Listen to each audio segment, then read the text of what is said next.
All right, so remember, now, speaking of that, I think everybody would like to, before we get into all of the good stuff, Okay. and they want to go directly to the juicy stuff. Okay. Okay, and the juicy stuff is this.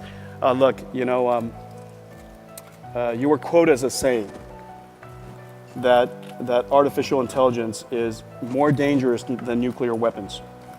And I said potentially. And well, it goes on. It goes on. And it does go on. You say that it's like summoning the demon. Could be. Elon, come on up. I've never seen anybody walk this slow. How are you? Good, how are you? Welcome, welcome. Guys, Elon Musk. Here's Hi.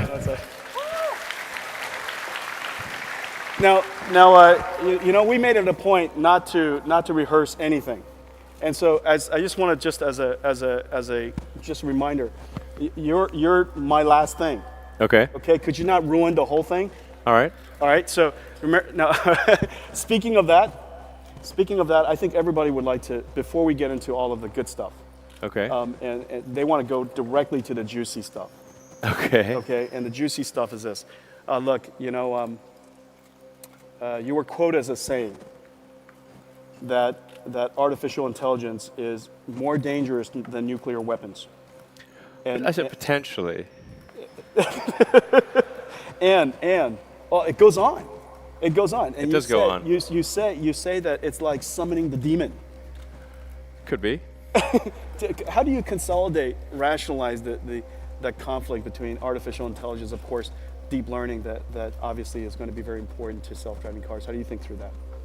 Well, I don't think we have to worry about autonomous cars because that's sort of like a narrow form of AI. And it's not something that I think is very difficult, actually. I think to do autonomous driving to a degree that's much safer than a person is much easier than people think. Yeah, right. Yeah, I think it's going to just become normal. Like it'll be like an elevator.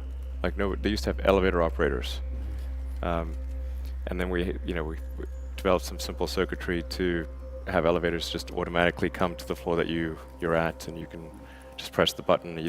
Nobody needs to operate the elevator. The car is just going to be like that. And the elevators these days are even smart. I mean, it knows where to position an elevator, so that if you were to need an elevator, it's pretty close to you. Cars in the future will be pretty smart about that too. Yeah, you'll be able to tell your car, like, take me home, go here, go there, anything, and it'll just do it. Now you guys, at an order of magnitude safer than a person. And in fact, in the distant future, I think it's probably going to be people may outlaw driving cars because it's too dangerous. Like you can't have a person driving a 2-ton death machine.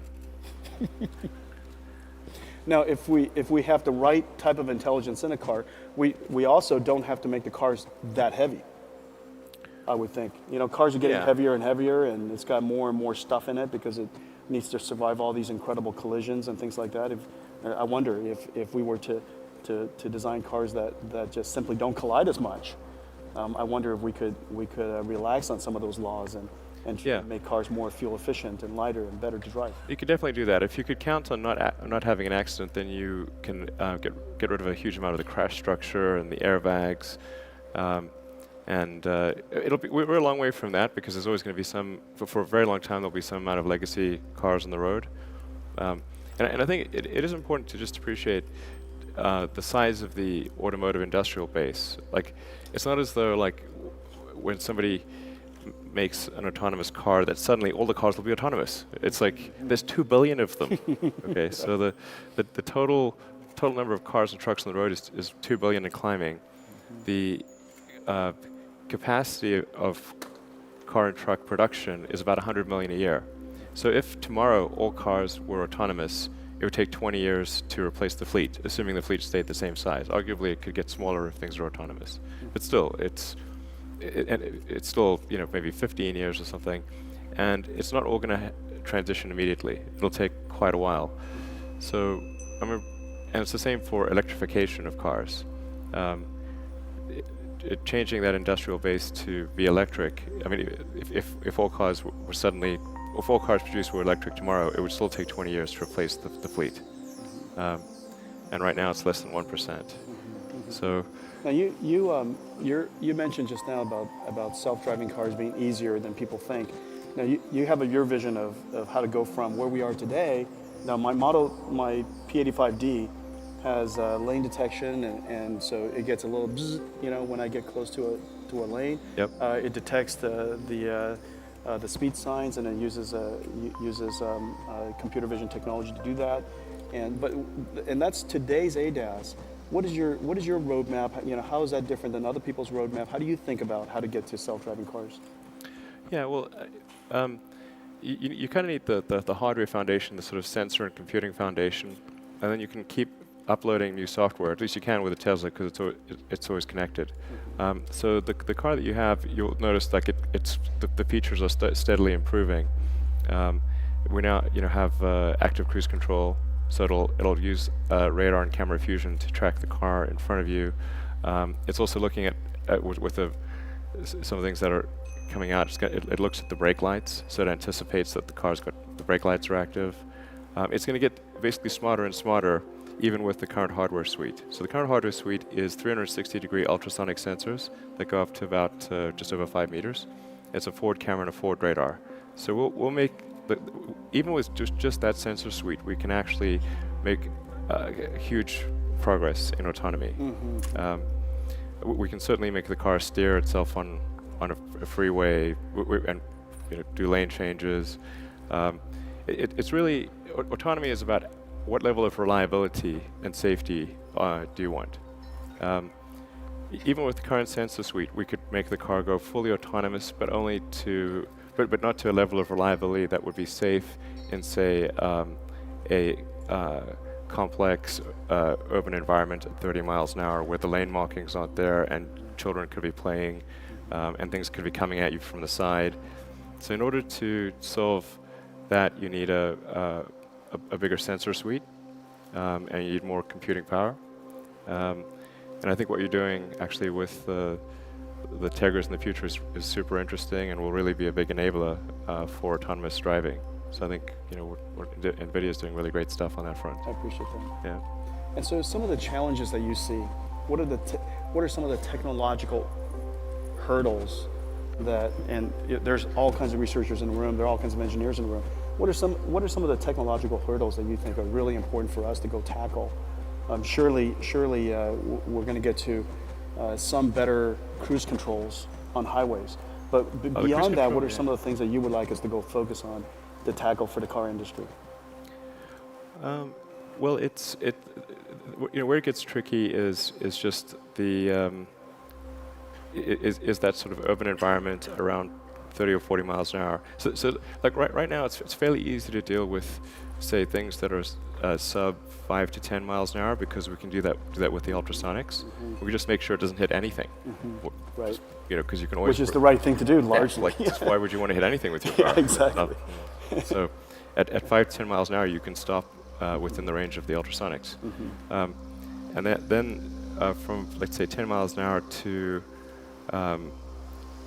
call it sort of 50 miles an hour, that area in complex suburban environments, that's where you can get a lot of unexpected things happening. Like, let's say there's a road closure or a manhole cover open, children playing is a big issue, bicycles.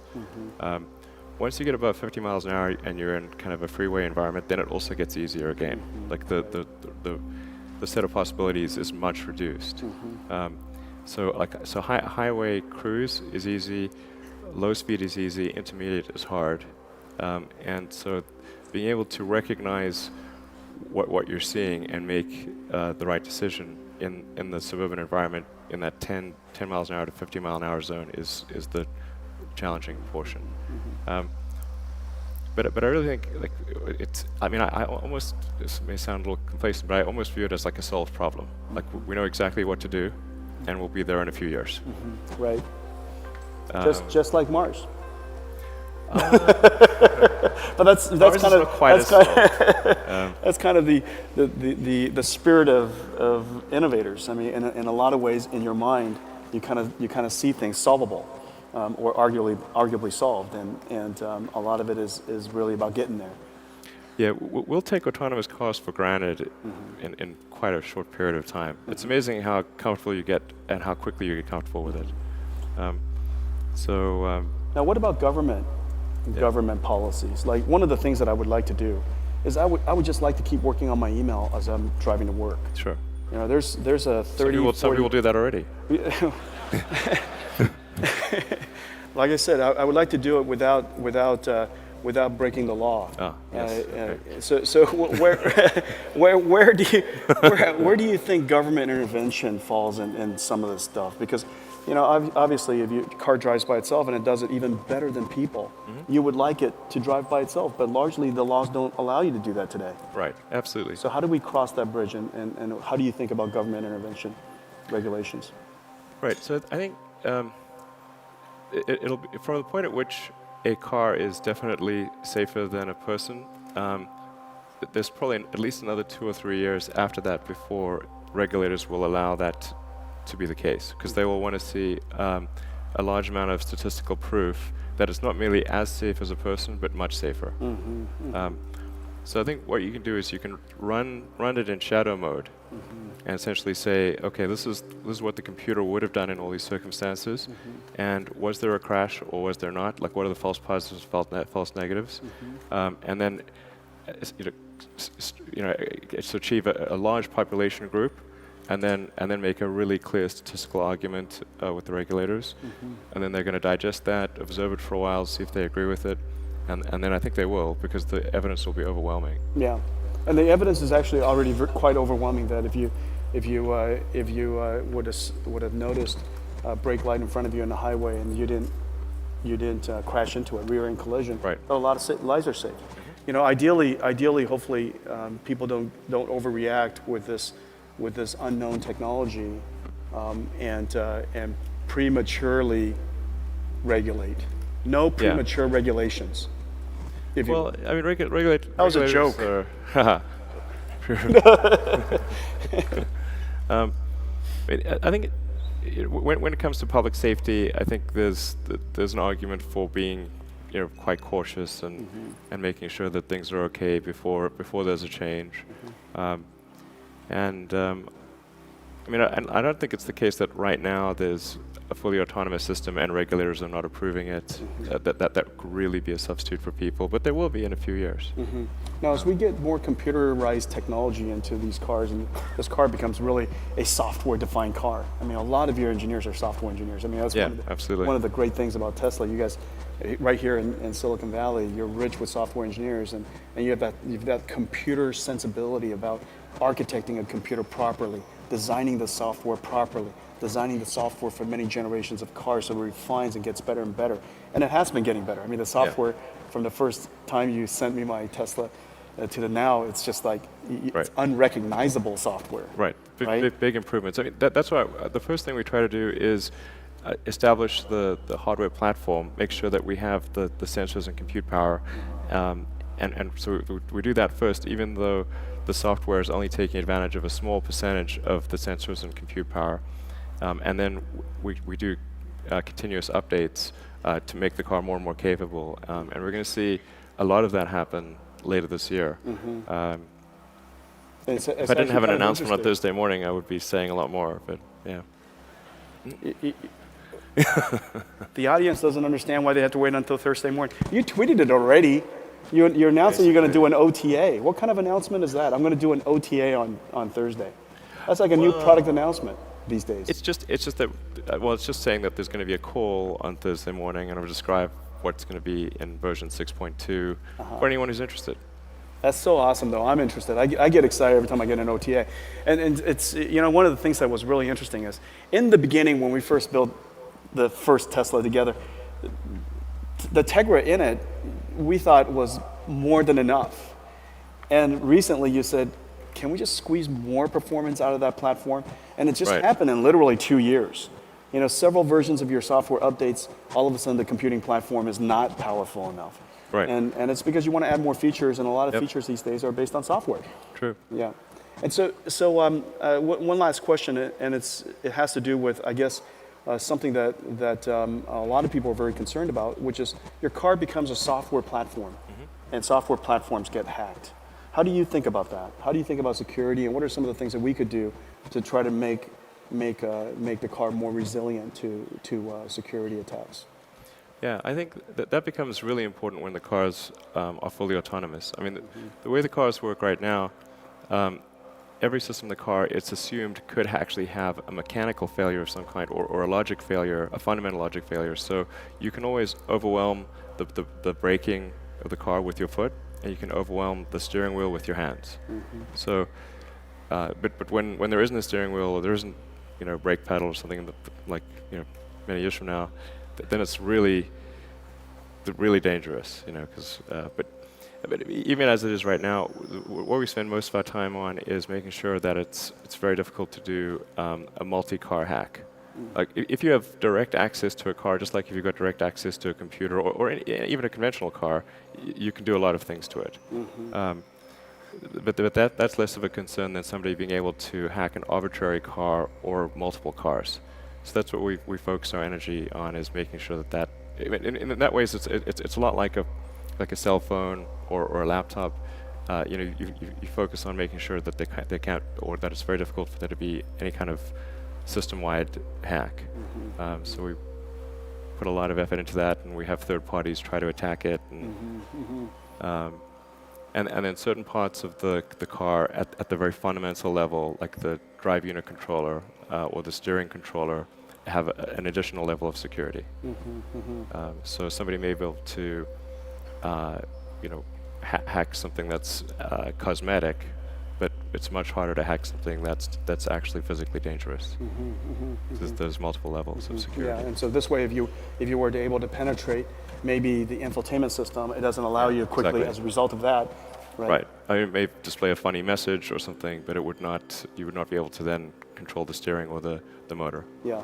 Well, the future of cars is so exciting, and the work that you guys are doing are so exciting, and it's great to see you guys pioneering these computerized cars. I mean, a lot of people think about Tesla as the electric car, but I think it's obviously more than that. It's an electric car, but it's a whole computer platform on top of that. Yeah, I think Tesla's sort of the leader in electric cars, but I think we'll also sort of be the leader in autonomous cars, at least autonomous cars that people can buy. And I mean, if there's anybody who's interested in working on autonomous cars, we'd love to have you work at Tesla, by the way. So we're going to put a lot of effort into automotive autonomous driving, because it's just going to be the default thing. Yeah. And it could save a lot of lives. Yeah, to save a lot of lives, and hopefully one of these days, it would be nice if NVIDIA's campus has no parking lot. Yeah. Right, that it drops us off and it meanders off to a place where the land's a little cheaper, and and parks a whole bunch of cars there, and when it's time to go home, we summon it to come. It will be extremely transformative, that's for sure. But yeah, I mean, when it comes to AI, I'm not really worried about sort of narrow AI like autonomous cars or like a smart air conditioning unit at the house or something. It's more like sort of the deep intelligence stuff that is where we need to be cautious. I actually think there's many potential flavors of AI, and it's odd that we're so close to the advent of AI. Like it seems strange that we'd be alive in this time. Well, come back every year. Come back every year, and you'll see the work that this group is going to do. I mean, there's so much deep learning work being done here.